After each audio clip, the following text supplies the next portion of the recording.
दोस्तों पिछली बार में जैसे कि हमने दिखाया कि कैसे हम सूनी में जहाँ महादेव जी के मंदिर में रुके थे वहाँ पे हम कैसे फ्रेश वगैरह हो गए और फ्रेश वगैरह होकर बैग पैक करी और बैग पैक करते हुए वहाँ पे हमने प्लानिंग किया था अगले सफ़र का। और फिर वही बैग पैक करते हुए हमने महादेव जी के दर्शन भी कर लिए थे। और फिर दर्शन करके वहाँ पे कुछ महिलाएं थी जिन्होंने हमें कुछ पैसे दिए थे अपने अगले सफ़र के लिए। वहाँ से निकल कर हम पहुँचे थे फिर चाय की दुकान पर, वहाँ पर चाय वगैरह पी अपने सफ़र की शुरुआत की और पहुँचे थे हम पुलिस स्टेशन में जहाँ पर हमने अपना नाम दर्ज करवाया था। और फिर नाम दर्ज करवा कर हम निकले थे आगे, जहाँ पे हम पहुँचे थे एक होटल में, रेस्टोरेंट में, जहाँ पे हमने क्या खाया था, पोहा और खाए थे बड़े बड़े पराठे, बहुत अच्छे थे पराठे। और फिर वहाँ से निकल कर हम एक जगह पहुँचे जहाँ पे जगह का नाम था गोरखपुर गांव था। वहाँ से निकल कर हाईवे पे टच एक गन्ने का जूस था, वहाँ जूस पिया और फिर जूस पीकर निकले आगे और हम पहुँच गए छपारा में। सो अभी अपना सफ़र करते शुरू कंटिन्यू, तो मिलते हैं पार्ट 2 में। छपरा पहुँच चुके और छपरा में यहाँ पे हाईवे पे रुके हम और यहाँ पे बहुत ज़्यादा धूप होने के कारण हम थोड़ा रेस्ट करने के लिए रुके थे सर और मैं। और दोपहर के 12:30 बजे होंगे, धूप बहुत ज़्यादा थी जिसके कारण हमें रुक कर पानी पीना पड़ रहा था।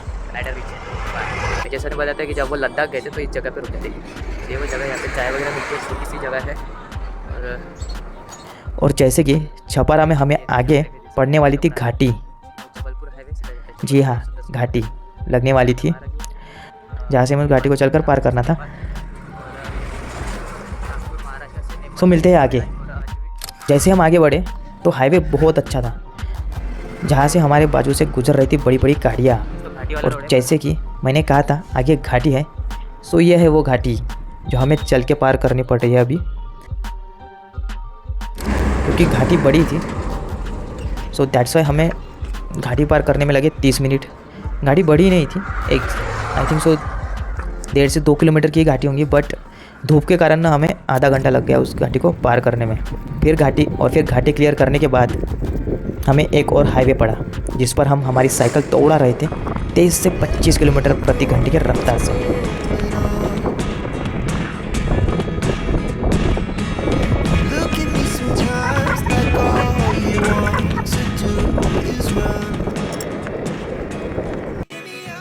फिर आगे जबलपुर बचा था सिर्फ 97 किलोमीटर, जो बहुत ज़्यादा था।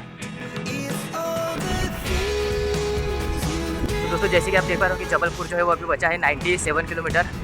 इसलिए नहीं कि साइकिल हम चला नहीं सकते थे 97 किलोमीटर, क्योंकि धूप बहुत ज़्यादा थी और धूप के कारण बॉडी जो है वो डिहाइड्रेट हो रही थी और शरीर थके जा रहा था।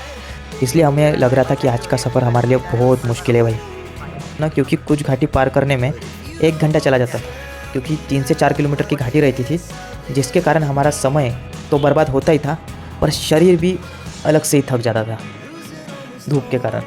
3 से 4 किलोमीटर की घाटी और समय की बर्बादी, सो दैट्स वाई हमारा डिस्टेंस जो है कम कवर हो रहा था एक दिन में।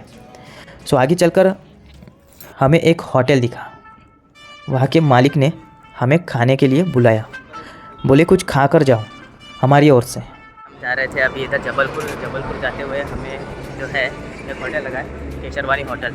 तो ऐसा कि हम जा रहे थे जबलपुर हाईवे से, इस हाईवे जाते हुए है ना, इन होटल के मालिक जो है उन्होंने हमें आवाज़ दी, बुलाया और जय श्री राम बोल के कहा कि यार यहाँ पे खाना खा लीजिए, यहाँ पे नाश्ता करते। तो मैंने बहुत ज़्यादा रिक्वेस्ट करा करके हम यहाँ पे रुके और अभी यहाँ पे हम नाश्ता करेंगे और फिर आगे का और ज़्यादा करेंगे। सो दोस्तों वो है होटल जी के मालिक जिन्होंने हमें खाना के लिए, नाश्ते के लिए दिया है। वहाँ पर भी हमारा इसका खाना जो कि फिर हम वहाँ रुककर दाल खिचड़ी खाएं जो बहुत टेस्टी थी। काठमांडू 2 किलोमीटर यहाँ से, कहाँ से पड़ता है हमको 824, काठमांडू पूरा पड़ेगा 1235 किलोमीटर, 1235 सिर्फ जाना। जी ने बहुत अच्छा खाना खिलाया और अभी फिर भैया ने जय श्री राम बोलकर उनका संदेश राम लला को दीजिएगा ऐसा कहा और हमने भी उन्हें धन्यवाद कहते हुए वहाँ से निकल पड़े आगे हमारे सफ़र की ओर, मतलब अयोध्या नेपाल की ओर। और आगे हमें पड़ा ये 3रे नंबर का टोल टैक्स, जहाँ से जबलपुर बचा था खाली 93 किलोमीटर, जो अभी भी बहुत ज़्यादा था क्योंकि धूप के कारण और घाटियों के कारण। फिर क्या, टोल टैक्स पार करते हुए हम आगे बढ़े, जहाँ से जबलपुर बचा था 88 किलोमीटर।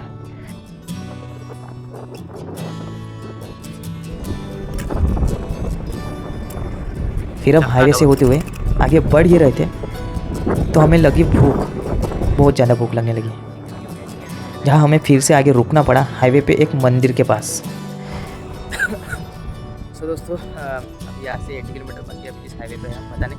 यहाँ पे सीतापा जी का मंदिर है और यहाँ पे जो हमने पराठे लिए थे पहले सिवनी से आगे हमने जहाँ से पराठे लिए थे वो खत्म नहीं होता, हमने वो पार्सल लिए तो आगे पराठे और आगे सफर थी हमारी। क्या तो ज़्यादा भूख भी लग रही है और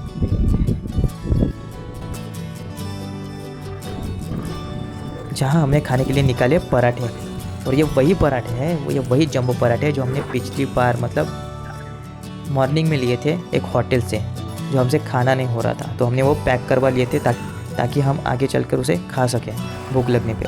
और अभी हमको इसका फ़ायदा हुआ कि हमने वो पराठे पैक करके लाए और फिर हमने यहाँ वो पराठे खाए बैठ के इस मंदिर में। फिर क्या, आगे पेट भर पराठे खाते हुए और बॉडी में वापस से फ्यूल भरते हुए हम निकले आगे। फिर हमें आगे निकलने के बाद पड़ा एक ब्रिज।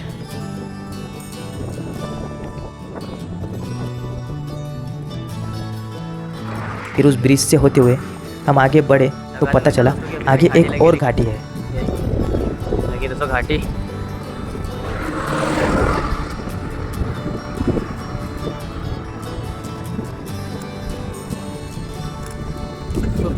जो कि ये रही वो घाटी। फिर इस घाटी को भी चलते हुए हम पार कर लिए। दोस्तों घाटी जो हमको करनी है अभी पार, बहुत बड़ी घाटी है यार, पार कर लिए और पहुँचे गुरवाड़ा धूमा में।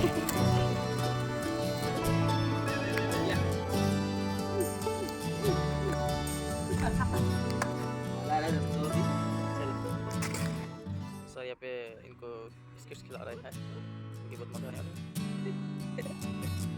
एक फीके सर इधर।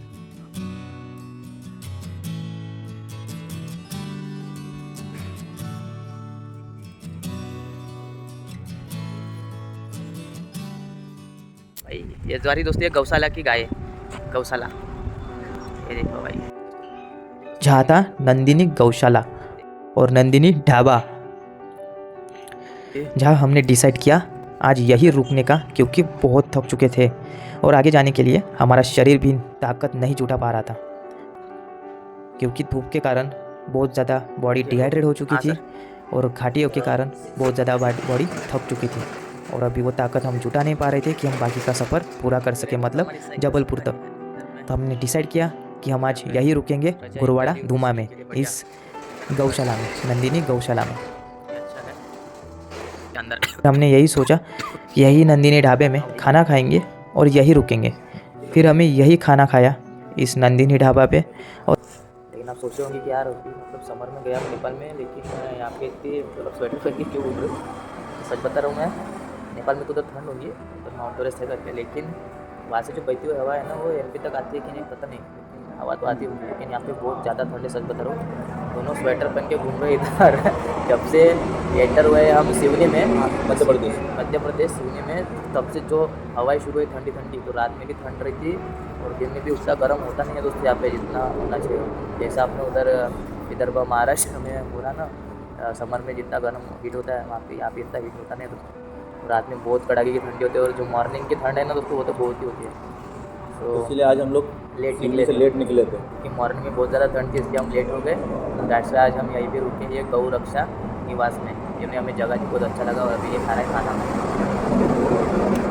खाना भी बहुत अच्छा है दोस्तों, ज़्यादा महंगा भी नहीं है, 120 रुपये में पूरी थाली आ गई, बहुत अच्छा खाना है।